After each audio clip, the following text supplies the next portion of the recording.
আসলে আমরা অনেক সময় চিন্তা করি যে আল্লাহ রাব্বুল আলামিন কিভাবে এটা করবেন? আমার তো টাকা নাই, আমার তো জ্ঞান নাই, আমার তো এলেম নাই। আমি তো গোমরাহিতে লিপ্ত। আমি কিভাবে হেদায়েত পাইতে পারি? আমি কিভাবে আল্লাহর রহমত পাইতে পারি? আমি কিভাবে মক্কায় যাইতে পারি? আমি কিভাবে মদিনায় যাইতে পারি? আমি কিভাবে ব্যবসা দিতে পারি? এর কারণ হচ্ছে আমাদের চিন্তা, আমাদের দৃষ্টি মাখলুকের দিকে।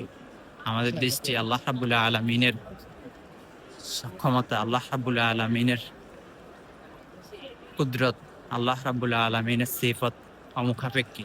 আল্লাহ রাব্বুল আলামিন কোনো কিছু দিতে চাইলে কোনো কিছুর প্রয়োজন হয় না। আল্লাহ রাব্বুল আলামিন বলেন, "কুন" হয়ে যায় ফায়াকুন। আল্লাহ রাব্বুল আলামিনের ধনভাণ্ডার, আল্লাহ রাব্বুল আলামিনের দেওয়া। আল্লাহ কাউকে দিতে চাইলে কারো সক্ষমতা নাই সেটা রোধ করার, সেটা বন্ধ করার। আল্লাহ রাব্বুল আলামিন সমস্ত ক্ষমতার মালিক। আল্লাহ রাব্বুল আলামিন সমস্ত সৃষ্টিকে আল্লাহ রাব্বুল আলামিন তার ধনভাণ্ডার থেকে অফুরন্ত দেন। আল্লাহ রাব্বুল আলামিন কৃপণতা করেন। আল্লাহ রাব্বুল আলামিন বখিলতা করেন।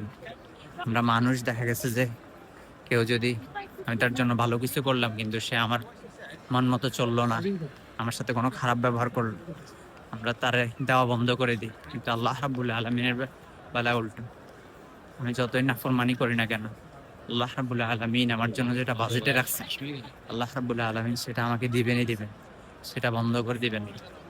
এটাই হচ্ছে আল্লাহ রাব্বুল আলামিনের সিফত। আমি যতই ভুল করি না কেন, আল্লাহ রাব্বুল আলামিন আমাকে একাকী ছেড়ে দেন না। আল্লাহ রাব্বুল আলামিন আমাকে একাকী ছেড়ে দেন না। আল্লাহ রাব্বুল আলামিন আমার জন্য সবসময় দরজা খোলা রাখছে। কিন্তু আমার ফিরে আসাটা হতে হবে পরিপূর্ণ খালেস আল্লাহর জন্য। আল্লাহ রাব্বুল আলামিনের দিকে আমার দৃষ্টি থাকতে হবে। মাখলুকের দিকে আমার দৃষ্টি থাকলে আমি আল্লাহ রাব্বুল আলামিনের সিফত, আল্লাহ রাব্বুল আলামিনের ক্ষমতা, আল্লাহ রাব্বুল আলামিনের মুজিজা আমি দেখতে পারবো না। এইজন্য আমাদের সবাইকে আল্লাহ রাব্বুল আলামিনের উপর পরিপূর্ণ আস্থা বিশ্বাস আল্লাহ রাব্বুল আলামিন আমাদেরকে দান করুক। আসলে ঈমানের স্তর, ইয়াকিনের স্তর একেকজনের এক ধাপ। সবার এক পর্যায়ে হয় না। যার ঈমান, যার ইয়াকিন যত বেশি মজবুত, সে তত বেশি আল্লাহ রাব্বুল আলামিনের অলৌকিকতা, আল্লাহ রাব্বুল আলামিনের মুআজিজা, আল্লাহ রাব্বুল আলামিনের সাহায্য সে তার জীবনে উপলব্ধি করতে পারে।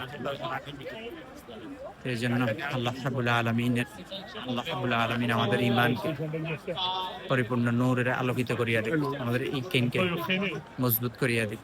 আল্লাহ রাব্বুল আলামিন আমাদেরকে সাহাবীওয়ালা ইয়াকিন, আল্লাহওয়ালা ইয়াকিন নসিব করুক। আমাদের দিলকে আল্লাহ রাব্বুল আলামিনের মহব্বত, আল্লাহর হাবিবের মহব্বত দ্বারা পরিপূর্ণ করিয়া দিক। আল্লাহ রাব্বুল আলামিন আমাদেরকে খালিস আল্লাহর জন্য হয়ে যাওয়ার তৌফিক নসিব করুক। আল্লাহ রাব্বুল আলামিন আমাদের জিন্দেগীর সমস্ত ভুল ত্রুটি কমজোরিগুলোকে আল্লাহ রাব্বুল আলামিন ক্ষমা করে দিন।